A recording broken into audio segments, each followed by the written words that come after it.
I'm Natalia, 32, and I earned the Medal of Honor after 10 years in the Army, something no one in my family ever saw coming. For most of my life, I did everything they asked. Good grades, no trouble, always the reliable one. But when I enlisted, they cut me out of their lives, called me a disgrace, and meant it. That day, I made a choice I'd never take back. Have you ever been dismissed or rejected by the people you thought would always be there? Drop your story in the comments, I promise, you're not the only one. Before I get into it, let me know where you're watching from. And if you've ever had to walk away from someone who stopped seeing your worth, hit like and subscribe. Because what happened next, they never saw coming. My name is Natalia Freud. And for most of my life, I was exactly who they wanted me to be. My father, Dr. Leonard Freud, was a vascular surgeon with a reputation so meticulously managed you'd think he was running for office. My mother, Elise, gave up her concert pianist career when she had me, but she never gave up the belief that every move we made had to be perfect.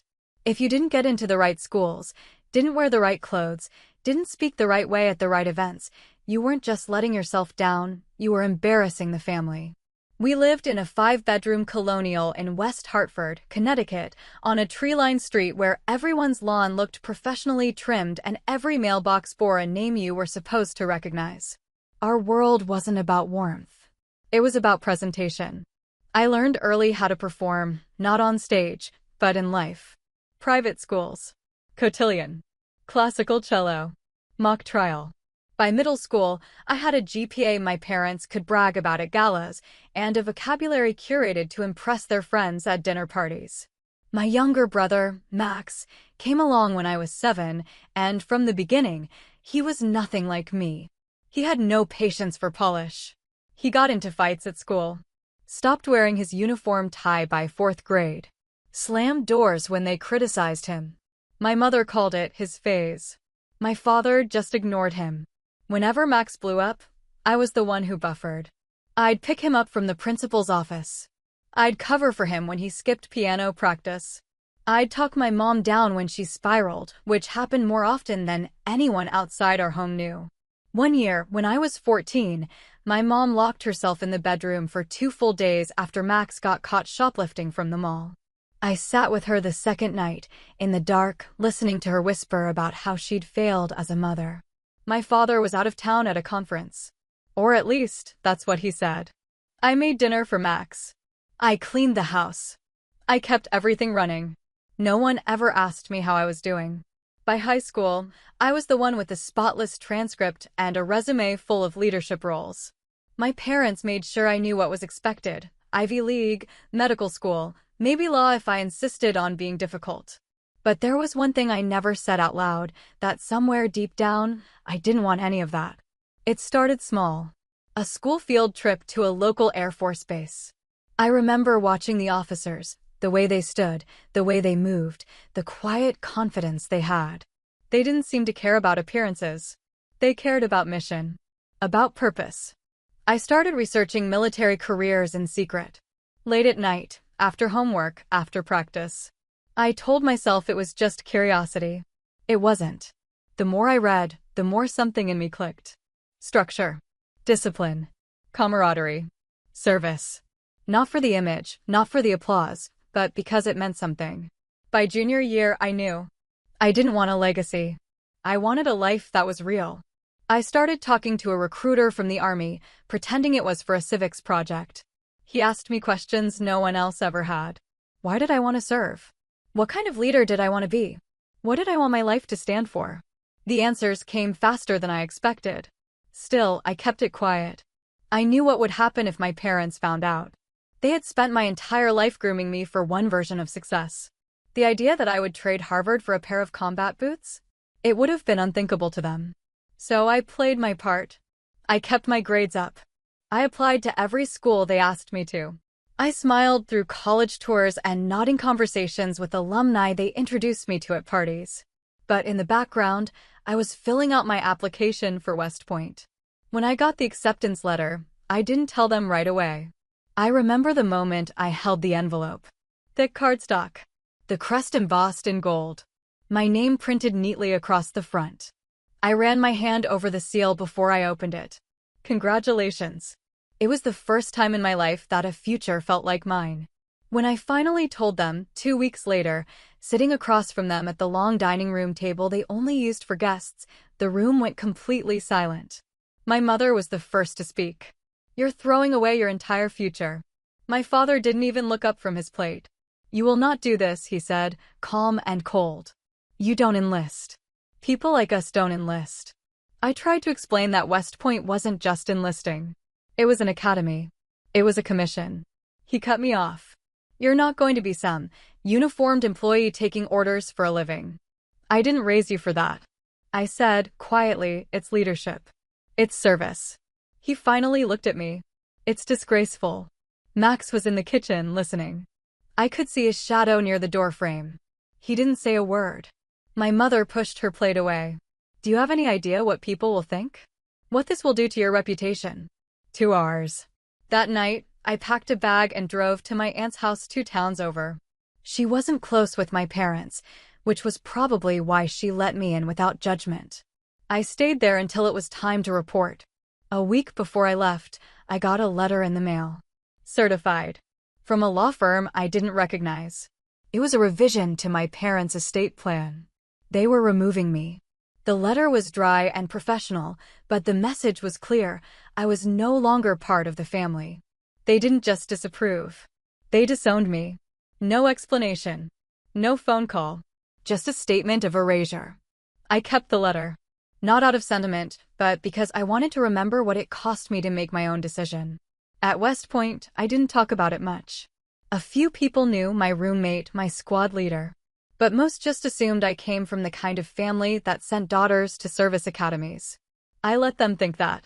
Every time I laced my boots, every time I stood in formation, every time I pulled all-nighters studying tactics and leadership strategy, I thought about that dinner table. About the silence. About the word disgrace. And I told myself, not out of bitterness, but out of quiet certainty, I'll show you what disgrace really looks like. Because what I was building, what I was becoming, wasn't just a rejection of their version of success. It was a claim to something bigger. Something they never understood. And maybe never would. But I did. And that was enough to keep going. I still remember the first time I said it out loud. It was spring of junior year, and we were having dinner at a place my dad liked to take clients. One of those white tablecloth restaurants where everyone talks just slightly too quietly and the waiter corrects your pronunciation if you don't order in perfect French. We just finished talking about my SAT scores, and my mom was suggesting I apply early to Yale. I took a sip of water, steadying myself, and said, I've been thinking about doing ROTC. There was a pause, maybe 2 seconds. Then my father laughed. Not a full laugh, more like a short, amused exhale. You're kidding. I shook my head. I'm not. The silence that followed felt different. My mother set down her fork. My father just stared at me. You don't throw away everything we've built for that. I'm not throwing anything away, I said. It's still college. Just with military training alongside it. My mother's voice broke slightly when she spoke. Is this because of Max? Is this rebellion? That was the beginning. That night, they dropped me off at home and didn't say much else. But 2 days later, my mom showed up at school during lunch, asking to speak to the counselor. She told Mrs. Lambert that I was going through a reactionary phase and that they needed to adjust my course load to keep me academically focused. I found out because Mrs. Lambert pulled me aside and asked if I was okay at home. I said I was fine. I wasn't. That week, my parents stopped asking how my day went. Stopped checking in about midterms or study groups. They'd sit at the dinner table talking about Max's latest suspension and pretend like I wasn't there. When they did look at me, it was like they were waiting for me to come to my senses. When I brought home a first-place trophy from the state debate competition, they didn't say a word. It sat on the kitchen counter for 3 days before I moved it to my room. The tension didn't escalate all at once. It was more like a slow rewiring. The way my dad would change the subject when someone brought up college. The way my mom would talk about Max's potential, like she was reminding herself she still had something to be proud of. She started asking if I'd considered softer fields. Psychology. Teaching. Anything that sounded like it would keep me safe. You're not built for that kind of life, she said one night while we were loading the dishwasher. What kind of life? You know what I mean, she said, not meeting my eyes. Deployment. Combat. That's not who you are. You mean that's not who you thought I was? That earned me 3 days of cold silence. The deeper I got into the process, recruiter meetings, paperwork, fitness prep, the more withdrawn they became. Their friends started noticing too. At one dinner party, I walked past the living room and overheard Mrs. Cranston, one of my mother's oldest friends, say, "It's a shame. She had so much promise. But these kids, they get swept up in these delusions." My mother didn't correct her. She just offered a polite nod and topped off her wine. I knew I was losing them. But what surprised me was how quickly they seemed willing to let go. The same parents who used to micromanage my class schedule down to the half credit were now skipping my senior awards night without an excuse. My dad had a dinner. My mom claimed a headache. I walked across that stage alone, shook hands with the principal, and accepted a certificate for outstanding academic leadership while looking out into a crowd of strangers. I told myself it didn't matter, that I didn't need their applause. But it did matter. I just refused to let it stop me. Around that time, I started training early mornings with 2 other applicants who were also going for academy slots. There was a public park a few miles from the house, and we'd meet there just after dawn to run drills. My mom would peek out the window some mornings and watch me leave. Never said anything. Just stood there. One afternoon, I came home to find my acceptance letter to West Point open on the kitchen counter. The seal broken. My dad was in his office. I knocked once, then walked in. "You opened my letter." "It was addressed to this house," he said flatly. "I have every right." "You had no right to do that." He leaned back in his chair and folded his arms. "So, it's real now. You're really doing this." "I am." He stared at me like I was a stranger. "Well," he said finally, "don't expect us to be there when it falls apart." It didn't fall apart. I graduated top of my class. I passed every clearance, every exam, every fitness requirement. And I left home without a single family member wishing me luck. The night before induction day, I called my mom. She didn't pick up. I left a message anyway. "Hey, I just wanted to say thank you for everything. I know you don't understand this decision, but I hope one day you'll see why it mattered to me. I'm heading out tomorrow. Love you." She never called back. A few weeks later, a friend from home texted me a photo from our local newspaper. It was a charity gala. My parents were in the photo, smiling, arms around each other, next to a caption that said, "Dr. and Mrs. Freud support local academic excellence." Beneath the image, a quote from my father: "We've always believed that higher education is the key to a stable and impactful life." I stared at that sentence for a long time. No mention of me. No hint that their daughter had just started her journey at one of the most rigorous leadership institutions in the country. They talked about excellence, but not the kind I was building. When commissioning day finally came, crisp morning, polished boots, gold bars waiting in a velvet box, I scanned the crowd one last time, hoping. They weren't there. A sea of proud parents held flowers and signs, hugging sons and daughters in their new uniforms. Tears, laughter, congratulations echoing across the field. I stood with my platoon, still, silent, focused. My commanding officer handed me my insignia and shook my hand. "Well earned," he said. That was the only affirmation I got that day. And maybe the only one I needed. Because even though my parents couldn't see it, something had shifted. Not just in my status or my uniform, but in my understanding of who I was and who I wasn't living for anymore. They were already gone. All that was left now was the mission.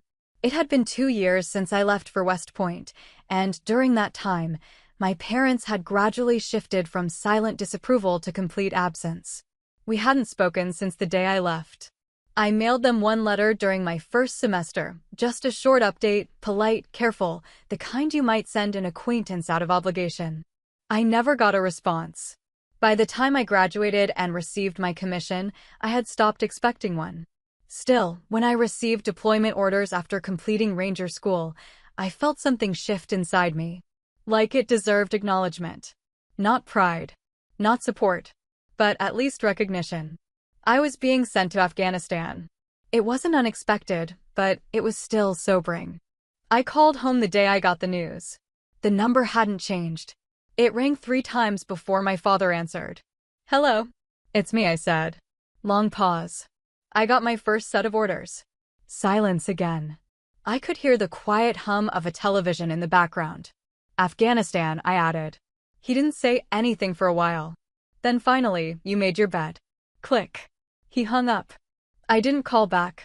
Deployment was a blur. I was stationed near Kandahar. Our unit was tasked with logistical support and security coordination, but it wasn't long before we were pulled into direct response. Convoy protection. Village mediation. Late-night IED sweeps. I saw more in those 7 months than I had in the first 22 years of my life combined. We lost 2 men. I earned a Bronze Star for an action I still don't talk about. All I'll say is that we were ambushed on a night convoy. We took fire from 2 sides. One of our trucks went down hard. There was a decision point, stay or move, and I made the call to double back with 1 other soldier. I don't remember being scared. I remember being clear. We got the injured out. We secured the area until backup arrived. I don't remember much else, just the heat, the shouting, the feeling of time going thin and sharp. When I came home, I walked off the plane with a cane and a fresh scar across my left shoulder. They told me it would fade. The metal sat heavy in my gear bag. I didn't know where else to go, so I went home. Not out of hope. Just habit. I hadn't told them I was coming. I didn't want the rejection twice. But when I pulled into the driveway, my mom was outside trimming the hedges. She turned and looked at me like I was a stranger. "You're back," she said, flatly. "For now." I walked up the steps and she didn't move to hug me. She opened the door and let me in, then disappeared into the kitchen. The house looked the same. Too clean. Too quiet. At dinner, they made grilled salmon and steamed vegetables. It felt more like a restaurant than a homecoming.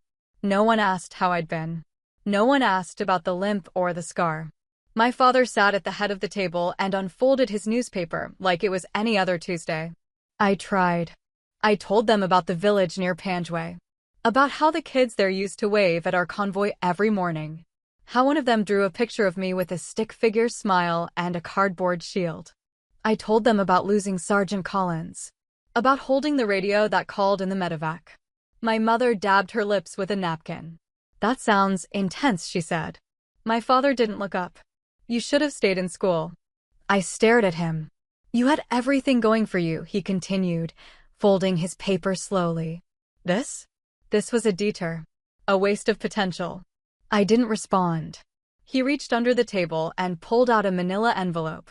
Slid it across to me like a check at the end of dinner. "What's this?" "Legal documents," he said. "We updated our will." I didn't open it. "You're no longer included." My mother kept her eyes on her plate. She wasn't chewing. Just waiting. "You're cutting me out," I said. He nodded. "You've made your choice. Now we're making ours." I wanted to ask why, but I already knew. "You're a disgrace to this family," he said. The words were so calm, they barely sounded like an insult. More like a fact. A diagnosis. My jaw tightened. I slid the envelope back toward him. "I don't want your money." He didn't touch it. "Don't contact us again," he said. I looked at my mother. She didn't say anything. So I stood up, picked up my bag, walked out the same front door I had walked through 1,000 times before. Except this time, I wasn't just leaving a house. I was leaving any illusion that these people were still my family. I drove to a motel 2 towns over and stayed there for the night. I didn't cry. I didn't scream. I just sat on the bed with the envelope still in my hand, unopened. Later, I'd give it to a friend of mine who worked JAG. He confirmed it. Cut out completely. I didn't tell anyone else. Not right away. When my CO asked if I was okay, I said I was. When my squad mates threw me a small welcome home barbecue, I smiled and thanked them. No one needed to know that the people who raised me had just erased me from their lives over dinner. A few weeks later, I mailed the Bronze Star citation to myself, just to see what it felt like. It arrived in a plain envelope. No ceremony. I read it once, then tucked it into a drawer. The words felt empty. Not because they weren't earned, But because I knew that, to the two people who were supposed to care most, they didn't mean anything. To them, I was still the same disappointment I had been the day I walked away from their vision of success. Except now, they had the paperwork to make it permanent. I didn't try again. Not after that. I had finally understood there are some things more permanent than silence. Legal documents. And the cold clarity of a parent who chooses reputation over their own child. So I stopped looking back and started building forward. I returned to my unit that same week. No ceremony. No transition period. Just packed a bag, got on a flight, and rejoined my team like nothing had happened. No one asked why I'd come back early from leave. They knew better. In the barracks, I unpacked slowly, piece by piece. My cot was still made from the last time I left. Someone had kept it neat, probably Rivera. He was always tidying things. I didn't talk about what happened with my parents. Not in the beginning. Except with one person. Sergeant Melanie Cho. We'd served together on my last deployment. She was 5 years older than me, sharper than anyone I knew, and had a kind of brutal honesty that made her impossible to lie to. We were in the motor pool late one night doing a post-check on one of the Humvees when she looked at me and said, "You've been quiet." Not the normal quiet. The brittle kind. I didn't answer right away. Just kept tightening bolts. Finally, I said, "They cut me out." "Who?" "My parents." She didn't flinch. Just kept working. Then, casually, "You didn't lose anything." "They did." That was it. No pity. No follow-up questions. Just that one sentence, sharp and clean. Like she was cutting away the rot with a scalpel. I didn't cry. Not that night. But later, in the back stairwell of the training building, I sat down on the concrete, rested my head against the wall, and let the weight of it hit me. It wasn't anger. Not yet. It was grief. Not the kind you shout about. The kind you carry. Because losing people who are still alive is a special kind of hollow.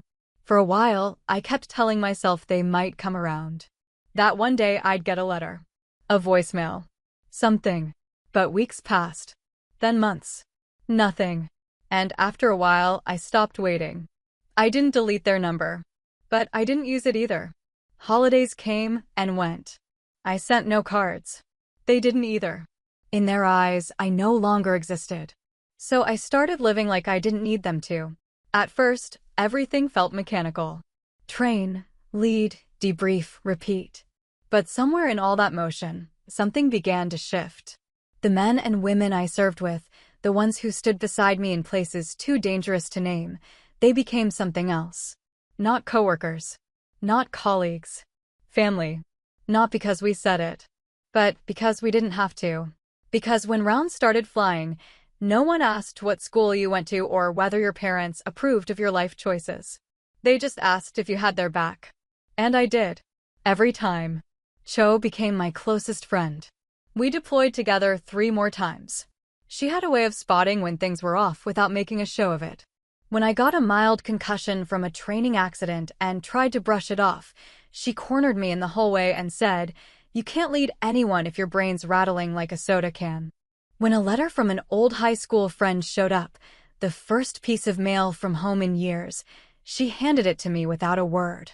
She never asked what it said. It was short. A wedding invitation.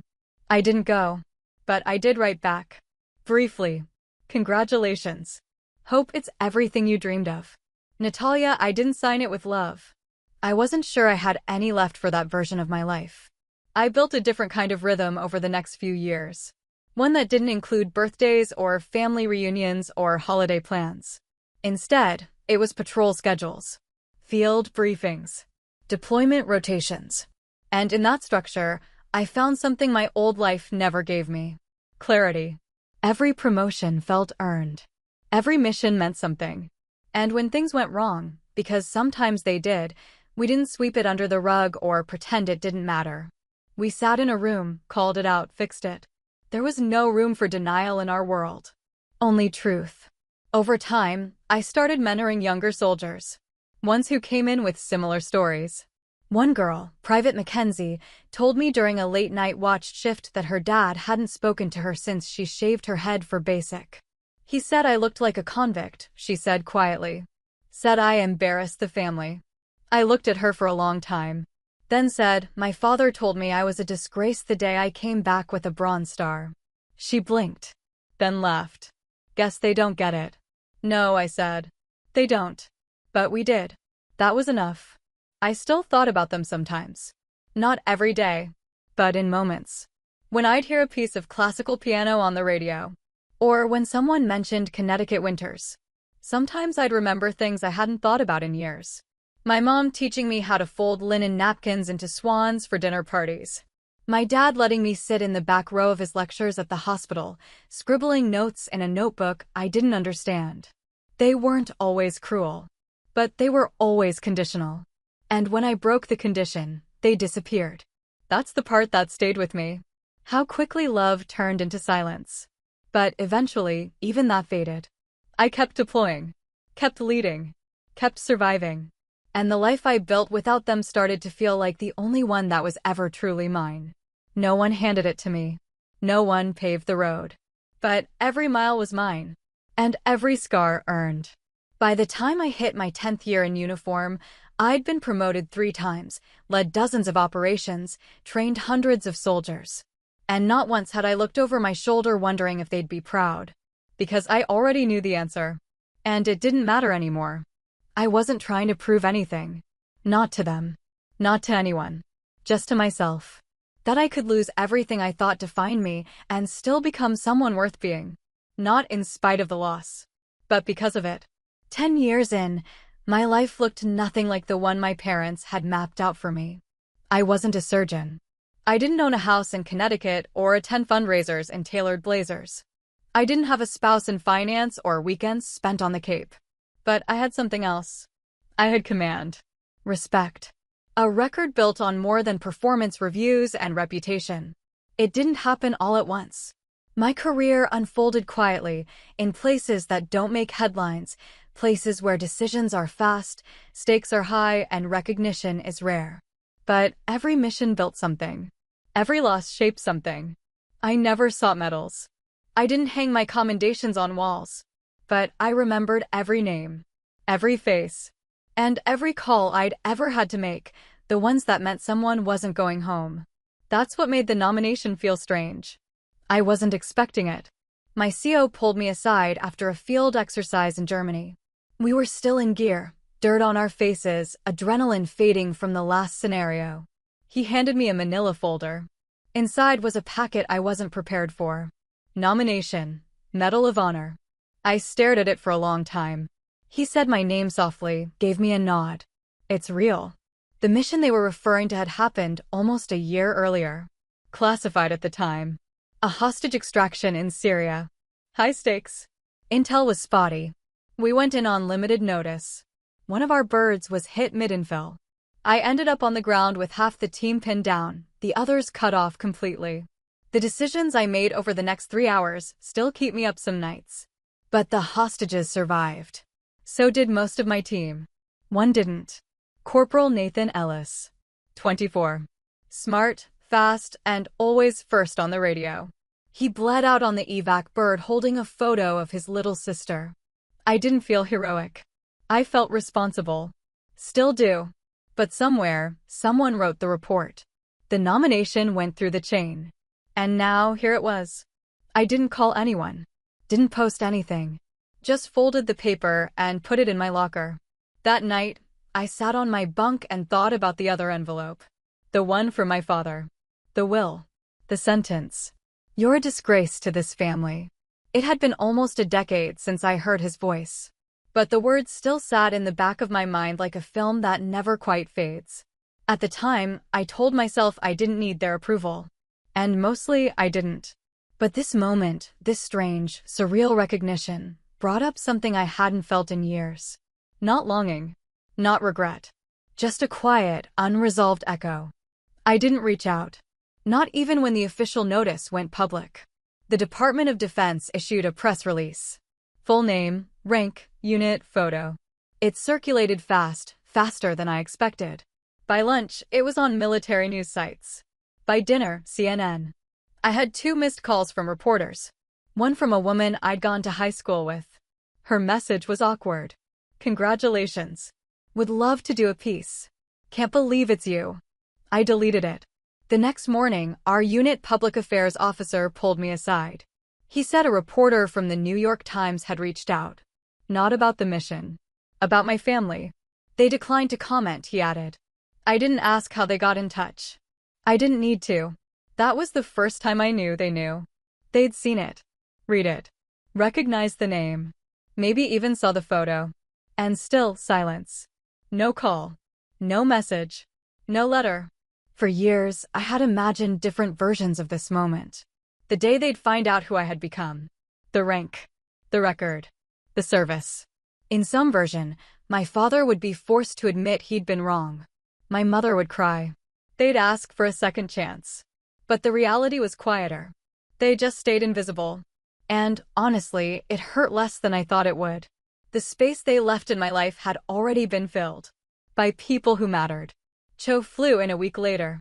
She showed up in jeans and a leather jacket, carrying a six-pack and a bag of old photos from our first deployment. You always said you didn't want a spotlight, she said, cracking a beer. Guess the universe didn't care. I smiled. We sat in my apartment, flipping through grainy pictures. Sand. Humvees. Faces we remembered and some we tried not to. She asked if my parents had called. I said no. She didn't push. But she did say something I wasn't expecting. You know, she said quietly, this medal doesn't just mean you survived. It means the choices you made, the ones they disowned you for, were right. Not because you got a medal, but because people are alive who wouldn't be otherwise. That matters more than their silence. I didn't reply, just nodded. Because she was right. There are some moments in life where the scoreboard becomes clear. This was one of them.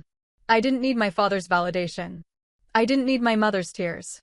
All I needed was what I had already built. The ceremony date was set for the following month. My commanding officer asked if I wanted a guest list. I said no. He asked if I wanted to invite family. I paused. Then said, the people who need to be there already are. I didn't say their names. Didn't need to. Because when the day came, the medals, the cameras, the speech from the president, none of that felt like the climax. What mattered were the faces I knew in the front row. Cho. Rivera.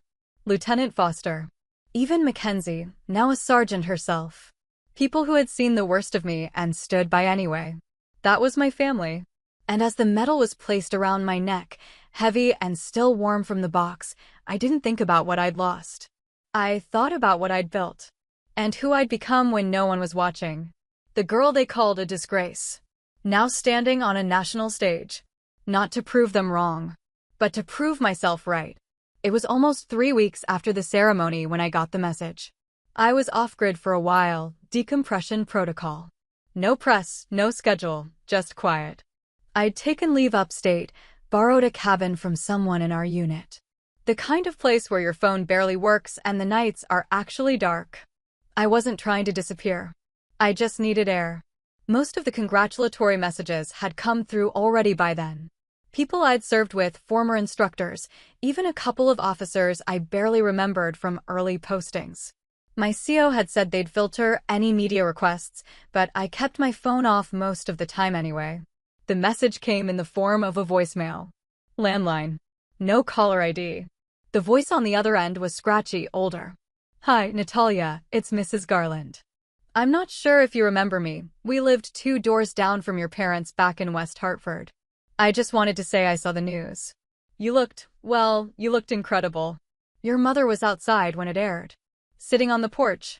She cried. I don't think she knew anyone could see her. Your father, he didn't say a word. Just stared at the screen. Anyway, I thought you'd want to know. She hung up without saying goodbye. I sat on the edge of the bed for a long time after that. Not because I didn't know what to feel. Because I knew exactly what it was. Vindication. Not the loud, triumphant kind. The kind that settles in your bones. Quiet. Heavy. They saw it. The uniform. The podium. The medal. Me, standing next to the President of the United States. For 10 years, I had no idea if they even thought about me. Now I knew. They remembered. And for once, they couldn't look away. No edit button. No spin. Just the truth. On every screen in the country. I didn't call Mrs. Garland back. Didn't feel the need. But I listened to that voicemail 3 times before deleting it. Not because I needed the words. Because I needed the moment. For once, they had to sit in it. The silence they built. The daughter they disowned. Now honored in front of the nation. I kept thinking about that dinner table.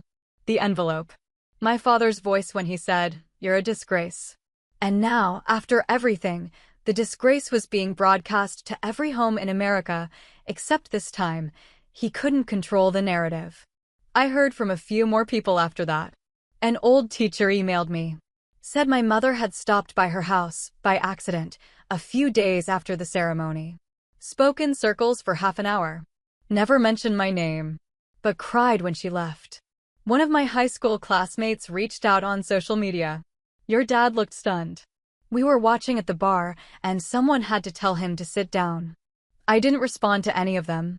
I just let the silence do what it does best. Expose things. Break patterns.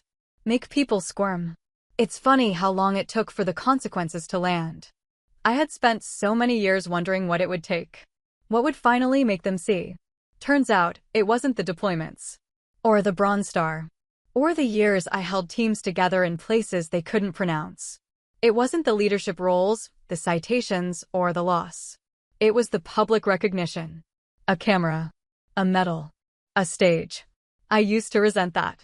But by now, I understood it. People like them don't respond to personal growth. They respond to spectacle. And this one, they couldn't ignore. I don't know what they said to their friends. Maybe they spun a version. Claimed we were estranged, but hoping to reconnect. Maybe they said nothing. Maybe they're still sitting in that same silence, just on the other side of the screen. I do know that their world changed that day. Not because I won something. Because they lost the ability to deny it. I was never the failure. They were. And now everyone knew. There's no estate plan that erases that. No folded napkin or piano recital that can distract from what the whole country saw. A daughter they cut out of their lives, standing where they never thought she'd be. I went back to base a few days later. The moment had passed, but the weight of it lingered. People looked at me differently. Some with respect. Some with awe. Some with questions they didn't know how to ask. I kept doing my job. Command doesn't pause for media cycles. One of my younger officers pulled me aside after briefing. He asked how it felt. The ceremony, he said. The medal. All of it. I thought for a second. Then told him the truth. It felt like a full circle closing. But not the kind where you go back. The kind where you finally understand why you left. He nodded like he understood. But he was 23. He hadn't lived it yet. Still, I appreciated the question. Because it reminded me that the recognition wasn't just mine. It belonged to every soldier who chose service over safety. Over comfort.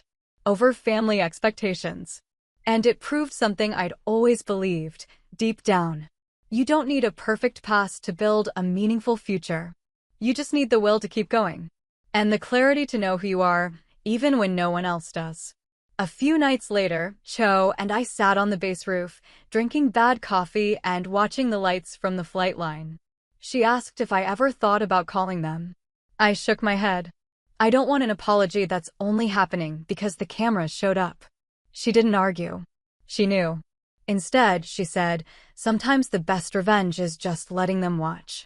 And that's exactly what they did. Watched. While the girl they tried to erase rewrote the story. Without them. It came in a plain envelope with no return address. Postmarked from Hartford. I almost didn't open it. It sat on my desk for a few hours, tucked between training schedules and a box of challenge coins someone had mailed over from command. Eventually, I picked it up. Not out of curiosity. Just to get it out of the way. Inside was a single piece of cream-colored stationery. No salutation. Just a few lines written in a handwriting I hadn't seen in a decade. We saw the news. We hope you're safe. You made your point. No signature. But I didn't need one. I knew the handwriting. The way the capital letters leaned slightly to the left. The missing periods. The loop on the Y. It was my father. I read it once. Then again. Then put it down. Not out of shock. There was nothing shocking about it. It was exactly what I expected from him, restrained, controlled, never vulnerable. An acknowledgement that came years too late and still managed to avoid the one thing that might have mattered: accountability. It wasn't an apology. It wasn't even really a gesture. It was a notification. Proof that he'd seen me. Proof that they couldn't deny it anymore. But no real ownership of what they'd done. No mention of the dinner table. The envelope. The sentence that drew a line through our relationship and called it permanent.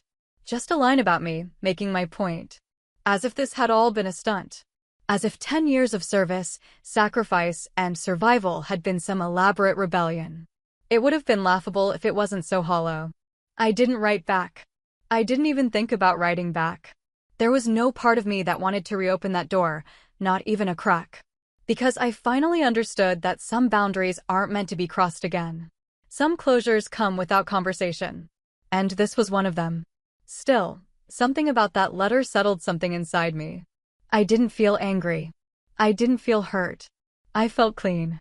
Like I had finally put down something heavy I didn't realize I was still carrying. All those years, I thought I'd moved on. Built a new life. But part of me had still been holding that silence, gripping it too tightly, like if I let go, the truth would somehow slip away with it. Now, I didn't have to grip anything. The truth had been seen. By them. By the world. And by me. I tucked the letter into a drawer I rarely opened. Not out of sentiment. Just to keep it somewhere real. Proof that even when people don't say what you deserve to hear, they still know what they did. A few days later, I told Cho about it. We were grabbing lunch on base, cafeteria trays, chipped coffee mugs, the usual.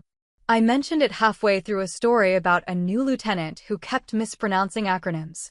She stopped mid-bite. They wrote you. Just him. What did it say? I repeated the lines. She shook her head. That's not a letter.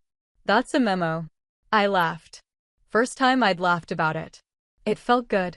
Later that week, I got a care package from Mackenzie, now stationed overseas. Inside was a photo from one of our joint trainings years back. Me, Cho, Rivera, and Mackenzie standing in front of a transport, gear half on, all of us covered in dust. On the back, she'd written, "For the wall of real family." I pinned it up next to a framed letter from one of the hostages we rescued. He'd written to say thank you. Said he still had nightmares, but when he woke up, he remembered my voice telling him he was safe. That letter meant something. Because it came from truth. From pain. From a place that understood the cost of things. The one from my father? That was just paper. By then, word had gotten around. Other people started asking if I'd heard from them. I kept my answers short. Yeah, briefly. Doesn't change anything. Because it didn't. It couldn't. When you cut someone out of your life and seal it with legal ink, there's no walking it back with 3 vague sentences and a postmark. Some people say you should always be open to reconciliation. That blood is thicker. That time heals. But I've learned that time doesn't fix everything. It just gives you space to decide what's worth rebuilding. And for me, that foundation was gone. Not scorched. Just irrelevant. I didn't hate them. That was the surprising part. I thought I would. But hate requires energy. And I wasn't spending any more of mine on them. I had people to lead. Teams to train. Soldiers who needed someone steady in their corner. They got my time. My presence. My loyalty. Not 2 people who chose pride over their own child. I never got another letter. No call. No follow-up. Just that one note, folded into silence. And that was fine. Because I was done waiting. Done hoping. Done carrying weight that didn't belong to me. For the first time, I felt like I'd come full circle, not because the relationship had been repaired, but because I no longer needed it to be. I had already built something better. With people who showed up. Stayed. Served. And stood by me, not because they had to, but because they chose to. And in the end, that choice mattered more than any bloodline. More than any apology that never came. More than any memory of who they once were. Because family, I've learned, isn't just who raised you. It's who raised you up when the world tried to push you down. And I'd found mine. The ceremony didn't change who I was. It didn't erase the years I'd spent in combat zones. It didn't rewrite the choices I made or soften the silence my parents left behind. But it did change something else, something subtle. How the world saw me. Suddenly, people who had never spoken my name before were saying it on live television. I started getting letters from cadets, from high schoolers thinking about enlisting, from young women who'd been told the same thing I had once been told: don't waste your life on that. They thanked me for proving you could serve with honor and still keep your voice.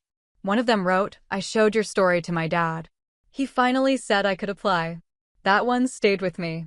Not because it praised me, but because it reminded me that stories can build bridges, even in places where words used to be weapons. I was invited to speak at a leadership summit 2 months after the ceremony. A room full of officers, analysts, and policymakers. They asked for a keynote. I gave them my truth. I told them about my first day in uniform, about the disbelief in my parents' eyes, about being told I was a disgrace before I'd ever failed, and about what it meant to lead, not with bravado, but with integrity. When I finished, the room stood. Not because of me, because they recognized something universal. That honor isn't inherited. It's chosen. I gave more talks after that. At academies. On bases. Even once at the Pentagon. Each time, I spoke about the cost of conviction. What it means to be steady when everything around you shifts. To keep your compass true even when no one else thinks you're heading in the right direction. But the moment that stayed with me the most, the one I still think about sometimes, late at night when everything is quiet, wasn't one of those speeches. It was right after the medal was placed around my neck. The cameras had just stopped flashing. The applause was still fading. And the president leaned in, just slightly, and said in a voice only I could hear, "You make this country proud." It wasn't for show. He didn't have to say it. But he did. And I believed him. Not because of who he was. Because of who I'd become. I didn't cry. I didn't smile. I just nodded. Because in that moment, something shifted permanently. It didn't erase the pain. Didn't undo the past. But it replaced it with something bigger. With something mine. For so long, I thought legacy was what other people allowed you to have. What they stamped with approval. What they passed down. But I was wrong. Legacy isn't about acceptance. It's about endurance. It's about what you stand for when no one is clapping. When no one is watching. When no one is calling to check in. That's when it's built. And that's what I stood on that stage holding. A life carved out of refusal. A path cleared by choosing what was right over what was easy. In the months after the ceremony, there were more messages. Some I answered. Some I didn't. I stayed in service. I always knew I would. I wasn't done. There were still leaders to develop. Still soldiers to guide. Still missions to run. But I also learned how to slow down, just a little. I started writing again. Not for publication. Just for clarity. Late nights, I'd sit in my quarters or a quiet corner of a rec room and write about things I'd never spoken out loud. About Mackenzie and Cho. About the convoy ambush in Kandahar. About the silence that followed my parents' letter. And about the medal, not as a prize, but as a marker. Not of arrival, but of survival. I still have that envelope tucked in a drawer. The one from my father. I don't read it. But I don't throw it out either. Because it reminds me that what we survive doesn't define us. How we carry it does. Every now and then, someone still asks if I ever think about reconnecting. My answer is always the same. I don't need to. The life I've built, the people I've chosen, that's the family that counts. And I'm proud of it. Proud of every mile that got me here. Not because it was easy, but because I did it anyway. Without applause. Without permission. And that's what I want people to know. Not just about me, but about themselves. That even when the people who should have loved you the most walk away, you still get to become someone worth knowing. Worth remembering. Because the best kind of legacy isn't the one you inherit. It's the one you earn. And I earned mine. Every step. Every scar. Every silence. So no, I don't need their pride. I don't need their name. I've got my own now. And it's enough. That's my story, but I know I'm not the only one. Have you ever been cut off for choosing your own path? Did they ever regret it? And if they reached out, would you even want to hear it? Let me know in the comments. I'd really like to hear what you'd do. And if this resonated with you, hit like, subscribe, and share it with someone who needs a reminder. You don't need their permission to be proud of who you are.